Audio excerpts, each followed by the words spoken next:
শাসন চাই। আমরা সৎ লোকের শাসন দিয়ে বাংলাদেশকে একটি ইসলামী রাষ্ট্র হিসেবে গড়ে তুলব ইনশাআল্লাহ।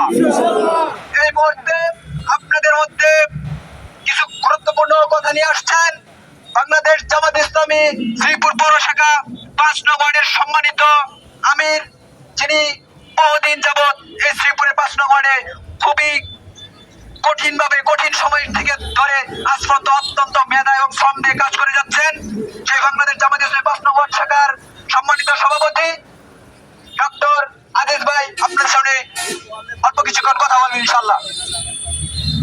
আউযু বিল্লাহি মিনাশ শাইতানির রাজিম। বিসমিল্লাহির রহমানির রহিম।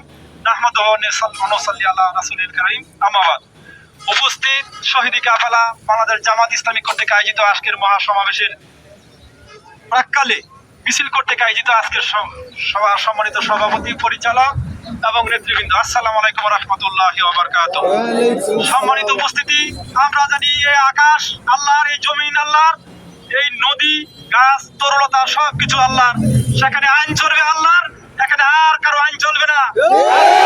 আজকে আমরা যে উন্মুক্ত ময়দান পেয়েছি, এই উন্মুক্ত মাঠ পেয়েছি, উন্মুক্ত সমাজ পেয়েছি, বুক নিয়ে আশা ভরা স্বপ্ন নিয়ে আমরা কথা বলতে পারতেছি, সেটা আজকের এই বিশাল সফলতার জন্য মহান রবের কাছে শুকরিয়া জ্ঞাপন করছি আলহামদুলিল্লাহ। উপস্থিতি এমন এক সময় ছিল যেখানে আলেম ওলামারা কোনো কথা বলতে পারতো না, ইসলামী আন্দোলন নেতৃবৃন্দরা কোনো কথা বলতে পারতো না। কোরআনের কথা বললে, হাদিসের কথা বলে তাদেরকে গ্রেফতার করা হতো, তাদেরকে লাঠিপেটা করা হতো, তাদের গায়ের মধ্যে জুতাপেটা করা হতো। এমন কঠিন সময় থেকে আল্লাহ আমাদেরকে উত্তরণ করেছেন, আমাদেরকে উন্মুক্ত একটা মাঠ দিয়েছেন, উন্মুক্ত একটা সমাজ দিয়েছেন, উন্মুক্ত আকাশ দিয়েছেন। সেই বৈষম্যের বিরোধী ছাত্র আন্দোলনের ভাইদের রক্তের বদৌলতে আজকে আমি নতুন স্বাধীনতা আমরা পেয়েছি।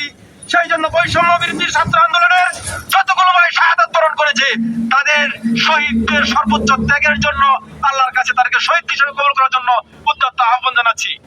সম্মানিত উপস্থিতি, আপনারা অবশ্যই জানেন আমাদের আজকে যার জন্য অপেক্ষা, আমাদের ইসলামী ছাত্র শিবিরের সাবেক সেক্রেটারি জেনারেল শিশির মুনির ভাই, উনি মূল্যবান বক্তব্য দিবেন, ওনার সমাবেশে আমরা যাব। সম্মানিত উপস্থিতি, আমরা এখানে অত্যন্ত সুশৃঙ্খল ভাবে আমরা আগের সারিতে যারা থাকবো তারা থাকবো আগে, এবং সাজিয়ে গুছিয়ে আমরা মিছিল করব এবং কচি কাঁচা ভাই আছে তাদেরকে আমরা আদর করব, স্নেহ করব এবং প্রোগ্রাম শেষ করে তারপরে সুশৃঙ্খল ভাবে আমরা বাড়িতে চলে যাব।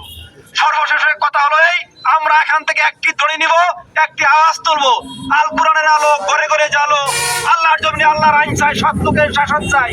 সৎ লোকের শাসন যদি কায়েম হয়, সেখানে সকল প্রকার দুঃখী নির্যাতিত মানুষ হাসি ফুটবে, সেখানে সাম্য এবং বৈষম্য থাকবে না, সাম্যতা কায়েম হবে, সকল স্তরে সাম্য এবং শান্তি বিরাজ করবে। আল্লাহ রাসূল মদিনায় যেই সমাজ কায়েম করেছিলেন, বাংলার জমিনেও সেই সমাজ আমরা কায়েম করে, কোরআনের আইন কায়েম করে, সৎ লোকের শাসন কায়েম করে আমরা এখানে দেখিয়ে দিব যে আল্লাহর জমিনে আল্লাহর কোরআনের আইনে কত শান্তি, মুসলিম মানুষেরা কত সুখে শান্তিতে বসবাস করতে পারে, সকল স্তরের মানুষের মুখে থেকে কিভাবে হাসি ফোটাতে পারে। যদি এই কাজটাকে আমরা করতে পারি তাহলে আমাদের শ্রম সার্থক হবে। সম্মানিত উপস্থিতি, আপনারা জানেন আজকে সেই সাগরের ফানার মতো লোক দলে দলে চলে আসছে জামাত ইসলামের দিকে, জাতীয় জামাত ইসলামের দিকে তাকিয়ে আছে। আপনারা যেখান থেকে দাঁড়িয়ে আছেন, সবাই গ্রামে গঞ্জে মাঠে প্রান্তে যে যেখানেই থাকেন, চাপিয়ে পড়ুন মানুষকে ইসলামী আন্দোলনে আনার জন্য, ইসলামের শাসনতন্ত্রে আনার জন্য, আল কোরআনের আদর্শকে মুক্তি সনদ হিসেবে আনার জন্য সবাই সর্বস্তরের লোকজন চাপিয়ে পড়ুন। যদি আমরা এই উন্মুক্ত ময়দান কাজে না লাগাইতে পারি, তাহলে আল্লাহ আমাদের এই নিয়ামত ছিনিয়ে নিতে পারেন।